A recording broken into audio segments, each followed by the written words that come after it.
Alright, so the Fujifilm X-S10 with the Sigma 18-35. I think it's a really underrated setup together, and I haven't seen many people on YouTube use it, so we're going to discuss that today. Lizzie, what do you think of the Sigma 18-35? Oh nice, it's my baby. I love it. I'm going to take good care of it today. Please do. Goodbye. Right, so I guess I better address the elephant in the room, and that is, Hvris, why didn't you get the X-T4? The X-T4 is actually, better suited for the Sigma 18-35. Now, I'll explain. So I made a whole video on why I didn't upgrade to the X-T4, and I don't consider it an upgrade kind of thing, it's just more of a different form factor, but anyway, watch that video, link up above. So this is the thing, right? X-T3 is actually my A cam.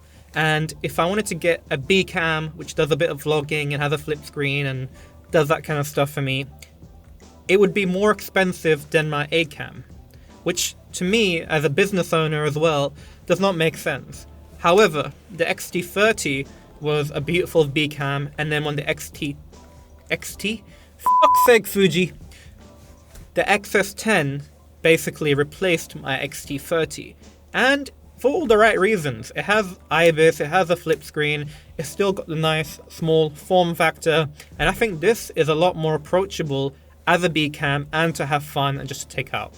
So now you understand why the XS10 makes so much more sense to me. But this also brings up another question. 8-bit versus 10-bit. What do we do about that? Now you see, if I'm shooting the vlog like this, F-log and 8-bit, it's gonna look really, really bad. I've done that before and F-log just falls apart. It looks quite horrible.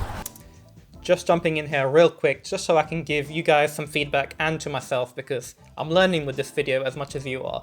In terms of F-log, 10-bit is where it's at. It works really, really well. However, with 8-bit, I tend to use a turner. If I use F-log with 8-bit, it just, I don't know why, the colors seem to fall apart. It just doesn't look as nice as it should do. So a turner is where it's at. That's just my personal opinion. Also, I find it really strange that Fuji put F-log assist in the XS10 despite it only doing 8-bit, when the X-T3 doesn't have F-log assist, but it can do 10-bit. I kind of wish they just would swap it over, but hey, what can you do? Doors closing. So with a turner, I actually flatten the image. If you want to learn more about how I actually flatten a picture profile, I'm going to leave the link for the video in the description box or up here. We'll see which one you prefer, really. 3.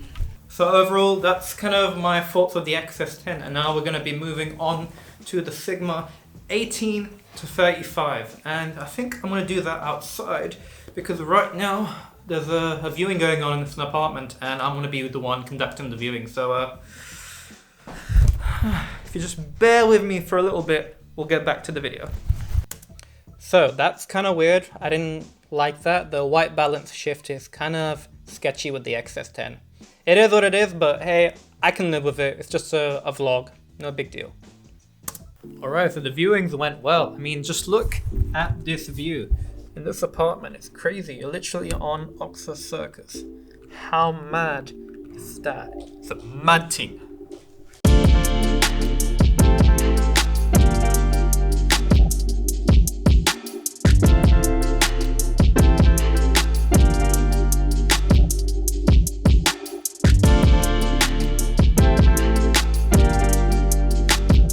So the Sigma 18-35, why do I think it's so important? Why do I think it's so good with the XS10 for everyday general use? Now, you probably saw with the B-roll that I was able to get multiple focal lengths. Now, 18mm is probably not the best, but for me it's good enough, and I'm not much of a wide angle guy anyway, but at least we can get me in the frame, But 35mm at 1.8, and by the way, this is 1.8 constant, I'm really happy with. I really enjoy 35mm, so I think it works out pretty well. Also, most of you know that I love doing street photography, so if I can do street photography all in one lens without having to keep switching lenses and just have it on one lens, I'm pretty happy. And this brings up another topic, Ibis. Now, Ibis is a controversial one. It's something that I don't personally like, but Nonetheless, I don't think it's going to be perfect, and I'm living with that, but I do appreciate the fact that we will be getting some additional stabe. Now, I'm not using a switch pod or a gorilla pod, so it is what it is right now. And I've been doing this throughout the whole video, just holding the lens. I know Zach Mayfield, he does the same thing, which shout out to you, my man. You do some really good content. Hopefully we can connect someday, innit?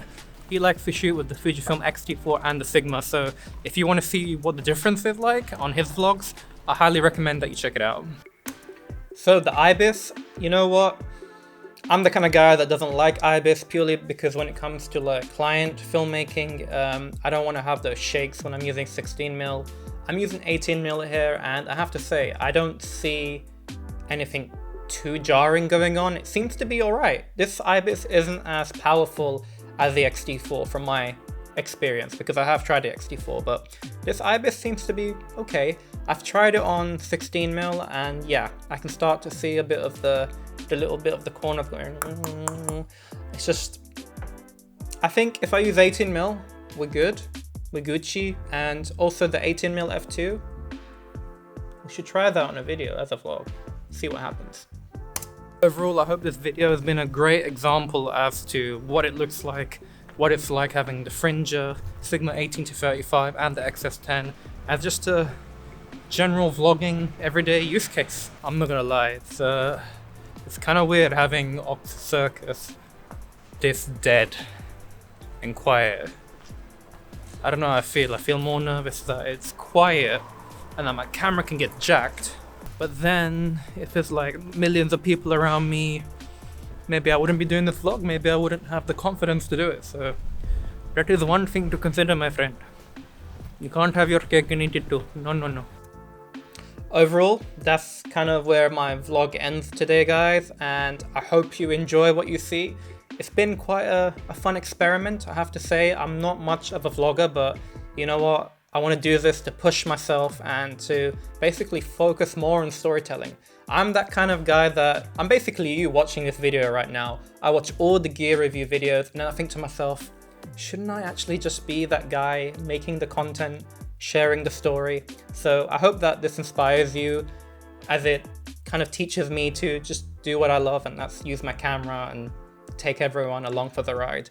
If you like what you see, hit the like button, it helps the algorithm. If you want to support me and support the channel, just pick up a print. There's a link down below, and I'll see you next time I feel like making a video. Take care.